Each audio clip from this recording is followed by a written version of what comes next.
Selamat datang di YouTube channel Tes CPNS. Semoga channel ini selalu memberikan manfaat untuk teman-teman semua. Jangan lupa untuk selalu dukung kita dengan klik tombol subscribe. Selamat menikmati dan jangan lupa berikan komentar-komentarnya.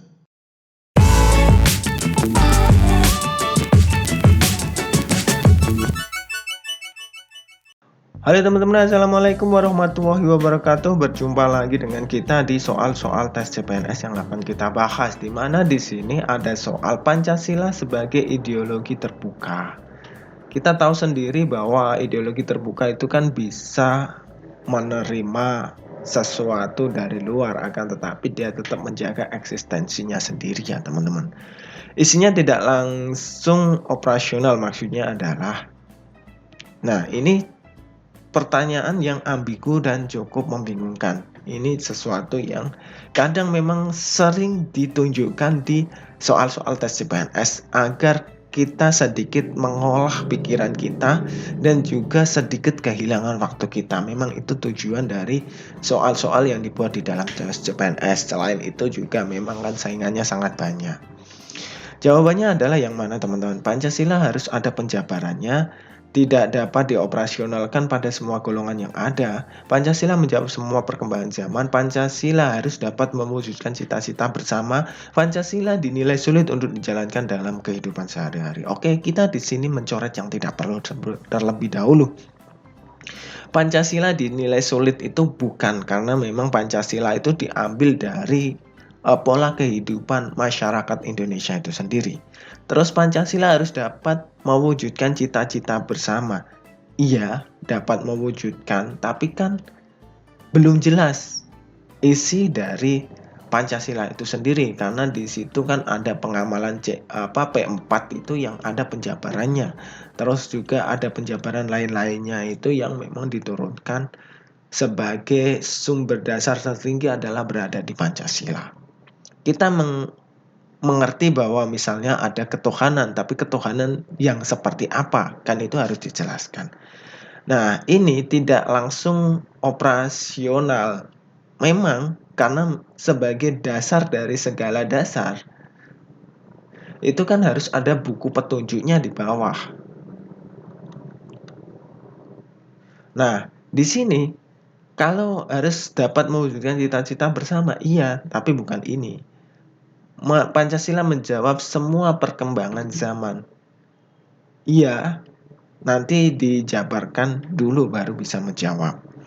Terus tidak dapat dioperasionalkan pada semua golongan yang ada. Ini tidak, karena bisa dioperasionalkan dimanapun tempatnya, karena Pancasila itu bersifat menyeluruh. Yang benar adalah Pancasila harus ada penjabarannya, di mana kita tahu bahwa di penjabaran Pancasila itu ada Pancasila. Terus di bawahnya itu ada pembukaan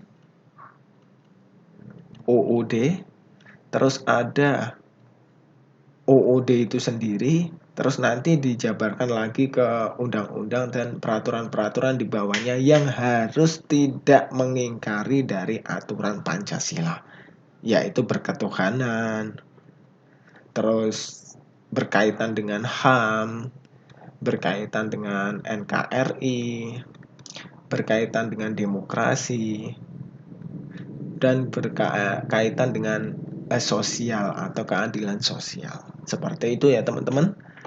Oke, yang selanjutnya adalah Pancasila menjadi sumber nilai kehidupan bangsa. Ini terkait dengan nilai sila Pancasila, sila keberapa?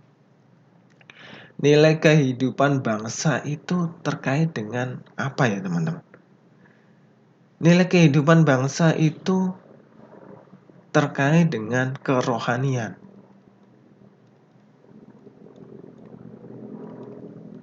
Di mana dengan nilai kerohanian ini itu mengaitkan hidup manusia, yaitu secara vertikal dan secara horizontal. Di mana ketika dia bersifat vertikal, itu dia bersifat kepada Tuhannya. Dan ketika dia bersifat horizontal, itu bersifat ke jiwa sosial. Ini sama dengan individu dan sosial. Jadi, yang lebih cocok untuk menjadi sumber nilai kehidupan bangsa itu adalah nilai ketuhanannya, teman-teman. Setelah nilai ketuhanannya, baru turun ke bawah. Karena setelah nilai ketuhanan ini itu bersifat individu dan sosial, itu kan nilai HAM. HAM ini cenderung ke individunya saja. Terus yang ketiga, ini ada Persatuan Indonesia, itu bersifat sosialnya saja. Terus yang ke demokrasi, ini juga bersifat sosial. Terus yang ke keadilan sosial, ini bersifat sosial. Jadi yang ada keduanya adalah ketuhanan yang Maha Esa. Dia bersifat individu dan bersifat sosial. Oke, yang berikutnya adalah seluruh komponen bangsa melakukan pembangunan dengan bergotong royong yang dilandasi oleh semangat kekeluargaan. Merupakan salah satu asas dari pembangunan nasional. Gotong royong dan pembangunan nasional. Ini kira-kira jawabannya yang mana, teman-teman? Pembangunan nasional dengan gotong royong. Kalau demokrasi ini tidak. Asas adil dan merata ini tidak. Ini sila kelima ya, teman-teman. Keadilan yang merata. Terus asas perikemanusiaan ini sila kedua. Ini juga tidak. Asas usaha bersama dan keluarga. Terus asas kebersamaan. Ini antara D dan E, teman-teman. Akan tetapi kalau gotong royong itu kan cenderung ke kebersamaannya dan kekeluargaannya. Karena gotong royong itu belum tentu menilai sesuatu itu dengan materi, teman-teman, dengan uang. Jadi jawabannya adalah yang D, asas kebersamaan dan kekeluargaan.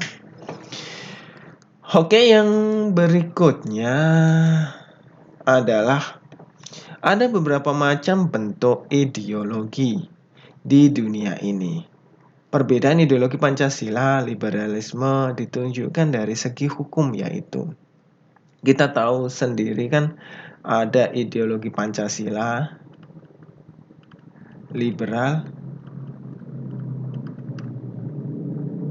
dan ideologi komunis ya, teman-teman.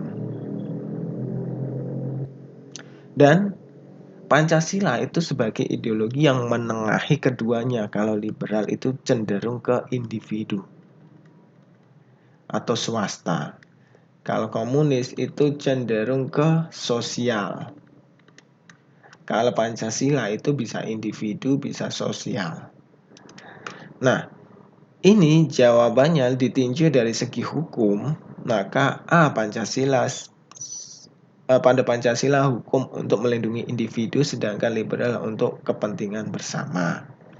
Ini salah. Terus Pancasila hukum digunakan untuk kalangan bawah, sedangkan liberal digunakan untuk semua golongan. Salah. Pada Pancasila hukum menjunjung tinggi kesetaraan individu dan masyarakat, sedangkan liberal untuk melindungi individu. Ini iya.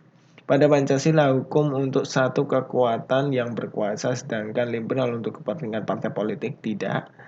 Pada Pancasila hukum untuk menjunjung kapitalis, sedangkan liberal untuk mewujudkan sistem sosialis. Bukan.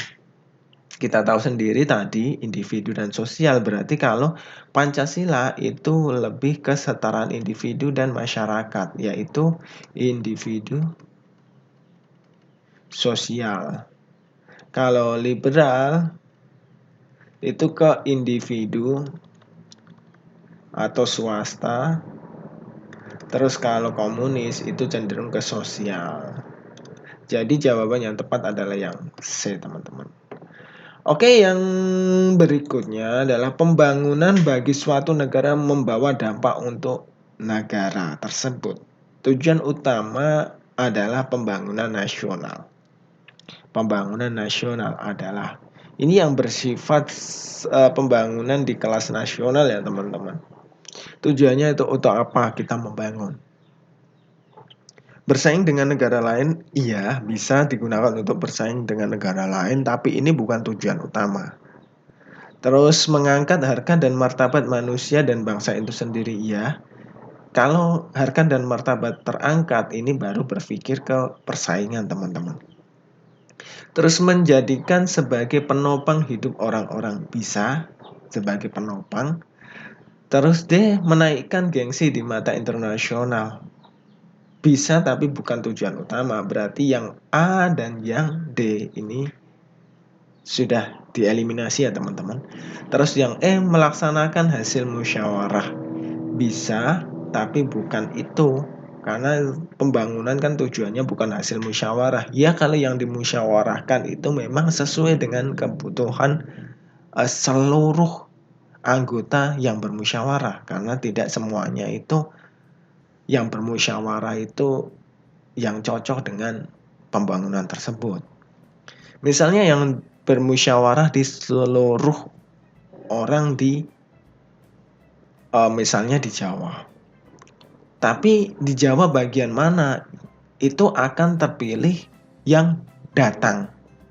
Misalnya di Jawa bagian Jawa Barat yang datang kebanyakan mayoritas Jawa Barat, maka voting itu akan menunjukkan hasil tertinggi berada di Jawa Barat. Padahal misalnya yang butuh pembangunan ekstra itu misalnya di Jawa Timur atau Jawa Tengah. Jadi itu akan berbeda posisinya. Jadi tujuan utama adalah mengangkat harkat dan martabat manusia dan bangsa itu sendiri.